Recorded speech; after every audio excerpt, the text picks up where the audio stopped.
Sel kalau kita lihat terdiri atas banyak organel, ya. Yang paling menonjol adalah inti. Di dalam inti atau nukleus terdapat banyak kromosom. Dan di dalam kromosom itulah terdapat materi genetik yang disebut DNA atau RNA. Yang dalam satu panjang tertentu itu yang disebut dengan gen. Dan inilah yang menjadi blueprint setiap makhluk hidup. Kenapa gajah melahirkan gajah? Kenapa manusia melahirkan manusia? Karena gen yang diturunkan. Dan gen inilah yang disebut dengan bibit. Jadi kalau orang-orang pada waktu memilih pasangan itu selalu mengatakan lihat bibitnya. Sebenarnya dalam kaidah genetika ya gennya ini. Ya. Gen misalnya kulit, ada yang putih, ada yang hitam, ada yang sawo matang, ya. Kemudian gen tubuh ada yang tinggi, ada yang sedang, ada yang pendek, ya. Ada yang mini. Gen rambut, ada yang keriting, ada yang ikal, ada yang lurus. Mata, warna mata, ada yang coklat, ada yang hitam, ada yang biru, ada yang banyak sekali. Nah, ini yang disebut dengan bibit, ya, ada di dalam gen. Gen ini merupakan serangkaian DNA dan DNA itu ada di dalam kromosom, kromosom ada di dalam inti ada di dalam sel. Sel ada di seluruh tubuh makhluk hidup. Rumus sederhana, 1 kilogram tubuh itu mengandung 1 triliun sel. Jadi kalau tubuh Anda mempunyai berat badan 70 kilo, itu sama dengan terdapat 70 triliun sel. Yang semuanya ada intinya dan semuanya ada gennya. Itu yang menyebabkan kemudian mengapa rambut kita seperti ini, mengapa mata kita seperti ini, mengapa kulit kita seperti ini, dan sebagainya.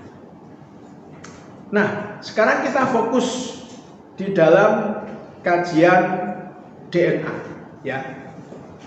Anda lihat di sini bahwasanya ada semacam helix atau lingkaran yang berputar-putar, ya, tangga yang berputar-putar.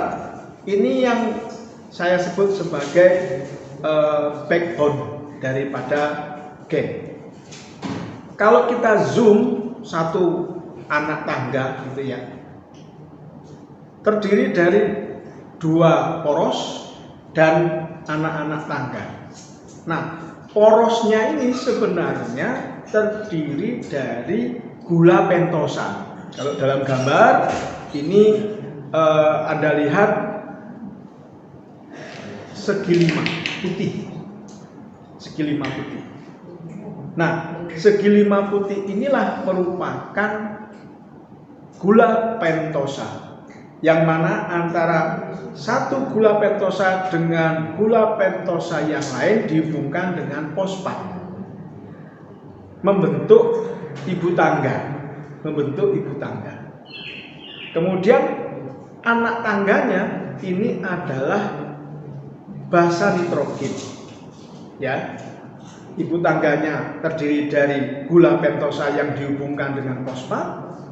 Kemudian anak tangganya merupakan gabungan antara basa nitrogen yang satu dengan basa nitrogen yang lain. Yang dalam gambar Anda lihat bahwasannya di sana warna hijau selalu berhubungan dengan warna ungu dan warna merah selalu kontak dengan warna biru. Nah, kalau kemudian struktur tersebut dalam jumlah yang banyak itu nanti terpilih membentuk double helix. Ini yang ada di dalam kromosom. Secara struktur kimia Anda lihat yang di sebelahnya. Jadi fosfat itu ada unsur P yang dikelilingi oleh unsur O, ya. Kemudian ini yang kemudian menjadi penghubung antar satu gula pentosa dengan gula pentosa yang lain. Disebut gula pentosa karena ada 5 sudut, ya. Dan fosfat yang dihubungkan dengan gula pentosa ini akan mengikat basa nitrogen. Kebetulan contohnya ini adalah adenin. Oke. Nah, kita lihat di sini ada dua tipe gula pentosa. Ada DNA, ada RNA. DNA singkatan dari deoksiribonukleat asid dan RNA ribonukleat asid. Mengapa disebut deoksi? Yang satu ribosa, yang satu deoksiribosa. Kalau Anda lihat di gambar, yang warna hijau itu yang ribosa mengandung unsur O dan H. Yang warna hijau ya di gambar. Sedangkan yang deoksi itu O-nya hilang, desoksi. Berarti oksinya des, dikeluarkan, sehingga disebut dengan deoksiribosa. Jadi ada dua macam ini, macam materi genetik yang menyusun gen. Beda daripada DNA dan RNA ini, salah satunya adalah basa nitrogennya. Kalau DNA itu timin, kalau RNA itu urasil, tetapi strukturnya mirip, ya, strukturnya mirip. Nah, berikutnya kalau kita lihat bersama-sama perbandingan antara DNA dan RNA sebagai bahan pembentuk gen tadi itu, DNA ini merupakan rantai double, ya, kiri kanan ibu tangga tadi yang kemudian memilih helix, ya, sedangkan yang RNA itu tunggal. Karena memang RNA ini nanti dihasilkan oleh DNA.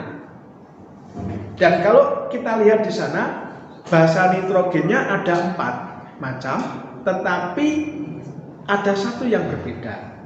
Ya, adenin, DNA punya adenin, RNA punya adenin, DNA punya guanin, RNA punya guanin, DNA punya sitosin, RNA punya sitosin. Tetapi untuk timin, nah ini strukturnya kemudian berbeda, disebut sebagai urasil. Hanya ini yang berbeda di antara basa nitrogen.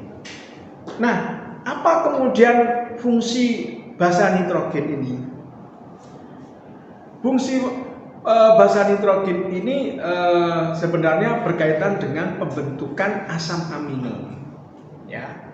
Dan kita lihat di sini antara adenin, guanin, sitosin dan timin itu dibedakan kelompoknya. Kalau adenin dan guanin itu disebut purin, kalau sitosin dan timin atau urasil itu disebut dengan pirimidin, ya. Anda lihat struktur keduanya. Kalau purin itu selalu ada satu gula pentosa yang dihubungkan dengan heksa, ya. Sedangkan kalau pirimidin semuanya heksa, ya.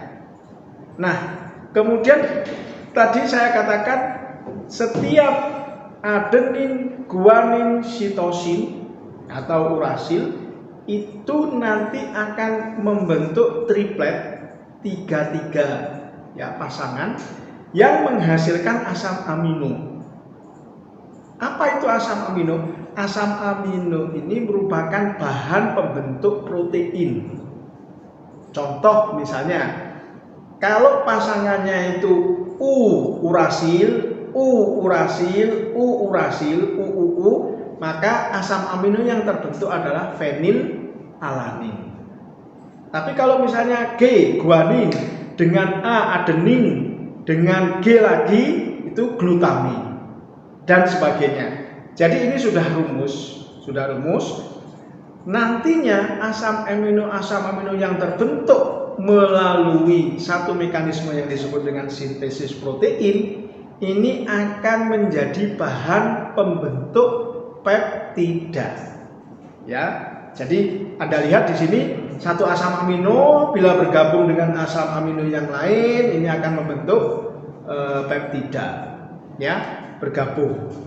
Nah, peptida akan membentuk protein. Nah, protein inilah yang kemudian mengukir tubuh kita. Kita bisa tinggi itu karena hormon. kita jadi laki-laki, perempuan itu karena hormon. Protein itu adalah hormon. Ya, ini contoh misalnya insulin itu terdiri dari rangkaian protein asam amino yang berjajar-jajar banyak membentuk peptida kumpul-kumpul menjadi satu membentuk hormon. Sehingga kita itu menjadi tinggi itu karena hormon, menjadi laki-laki perempuan itu juga karena hormon. Ya. Kemudian kita sendiri mengatur tubuh di dalam ini seperti halnya kadar gula itu juga karena hormon. Di samping hormon, protein itu adalah juga membentuk enzim yang menyebabkan kita kenapa kok ada yang mancung, ada yang tidak. Itu pada waktu mengukir tubuh, enzimnya itu, lekuannya itu yang kemudian menyebabkan terpisahnya bagian-bagian tubuh, istilahnya seperti itu. Ya, di dalam tubuh kita sendiri mulai pada waktu kita makan, mulai dari mulut sampai ke dalam itu banyak enzim. Sehingga kita ini tubuhnya dibentuk oleh enzim, proses-proses di dalam tubuh sendiri itu juga berkaitan dengan enzim. Hormon dan enzim ini dua zat yang menyebabkan kita itu bisa terbentuk seperti sekarang ini, apa adanya ini, dan melakukan fungsi-fungsi. Proteinnya dari mana? Protein itu terbentuk dari sintesa protein yang berasal dari peptida tadi. Peptida dari mana? Dari asam amino. Asam amino dari mana? Dari pirimidin dan purin tadi. Dari mana itu? Dari kode genetik. Makanya kalau ibunya begini, ya protein yang terbentuk, enzim yang terbentuk seperti itu. Kalau ayahnya begini, ya protein yang terbentuk seperti itu. Sehingga bagaimana pohonnya, begitulah kira-kira buahnya.